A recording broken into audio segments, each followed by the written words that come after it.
pembelajaran pada pagi hari ini, kita siapkan hati dan pikiran kita untuk berdoa. Mari kita berdoa. Bapa kami yang ada di surga, dimuliakanlah nama-Mu. Datanglah kerajaan-Mu, jadilah kehendak-Mu di atas bumi seperti di dalam surga. Berilah kami rejeki pada hari ini, dan ampunilah kesalahan kami, seperti kami pun mengampuni yang bersalah pada kami. Dan janganlah masukkan kami ke dalam pencobaan, tetapi bebaskanlah kami dari yang jahat. Selamat pagi, masih bersama dengan Pak Ardi di Jam Pelajaran Bahasa Indonesia. Apa kabarnya anak-anakku? Pak Ardi berharap kabar kalian baik-baik saja dan luar biasa. Jangan lupa sarapan pagi dan berolahraga, biar tubuh kita sehat kuat dan penuh semangat dalam belajar. Baiklah anak-anakku, pembelajaran pada pagi hari ini adalah menuliskan fakta dan ide pokok berdasarkan teks laporan. Pak Ardi ingatkan kembali buat anak-anakku supaya menjaga kesehatannya dengan rajin berolahraga, karena musimnya adalah tidak tentu. Kadang hujan lebat sekali dan juga panas terik sekali.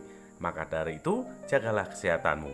Pada pembelajaran sebelumnya, kalian sudah bisa menuliskan ide pokok berdasarkan teks laporan. Nah, pada kali ini kita menggunakan kata tanya 5W1H. Masih ingat kan?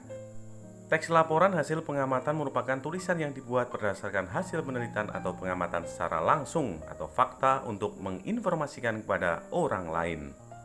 Teks laporan pengamatan, teks yang berisi informasi berdasarkan pengamatan yang sudah dilakukan. Misalnya pengamatan tentang perkembangan hewan, tumbuhan, atau keadaan lingkungan sekitar. Ciri-ciri teks laporan hasil pengamatan adalah disusun setelah melakukan pengamatan. Kalau belum melakukan pengamatan tidak bisa disusun ya. Bagaimana cara menyajikan informasi dalam teks laporan hasil pengamatan?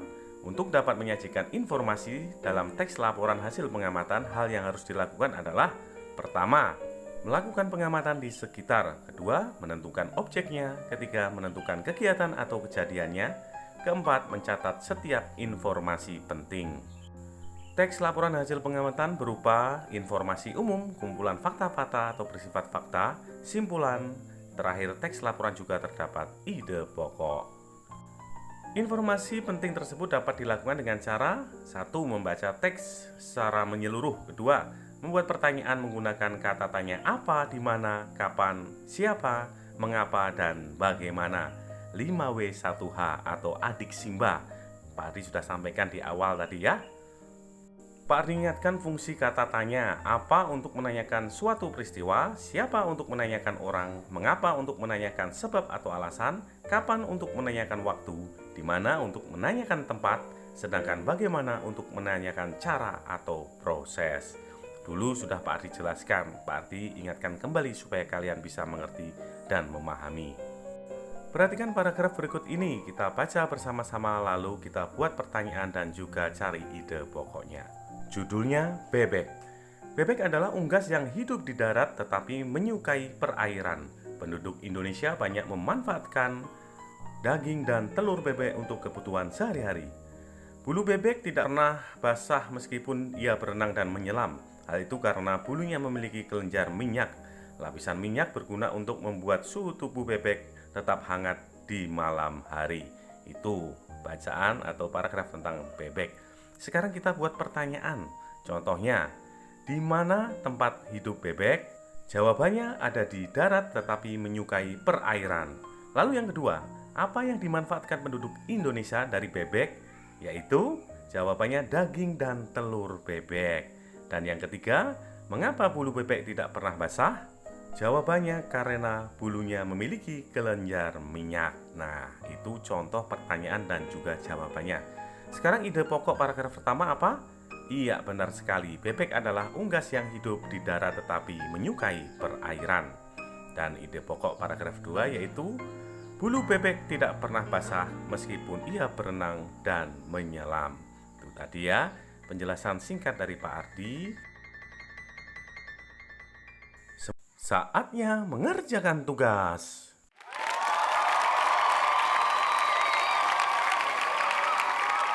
Sekarang buka buku paket halaman 41 dan 42. Kalian baca paragraf berjudul jerapah. Lalu kerjakan soal nomor 3 saja. A, B, dan C ya, nomor 3. Kerjakan di buku tugas ya. Ingat, baca dulu paragrafnya baru mengerjakannya. Nomor 3, A, B, dan C. Selamat mengerjakan anak-anakku. Baiklah anak-anakku, pembelajaran pada pagi hari ini sudah selesai. Kita tutup dengan doa bersama. Mari kita siapkan hati dan pikiran kita untuk berdoa. Dalam nama Bapa dan Putra dan Roh Kudus, amin. Tuhan, kami mengucap syukur atas berkat rahmat yang Kau berikan pada pagi hari ini. Kita telah menyelesaikan pembelajaran pada pagi hari ini. Semoga Tuhan memberkati dan menyertai kita, menambah pengetahuan kita. Juga Tuhan sertai berikan kesehatan pada kita semua. Semoga hari esok lebih baik daripada hari ini. Namamu kami puji kini dan sepanjang masa. Amin. Dalam nama Bapa, Putra, dan Roh Kudus. Amin. Demikian pembelajaran pada pagi hari ini. Tetap semangat anak-anakku, selalu berdoa dan salam sehat. Jangan lupa selalu tersenyum dan tetap bahagia. Sebab senyum dan bahagia adalah obat penangkal virus corona. Sampai jumpa di video pembelajaran berikutnya. Dah.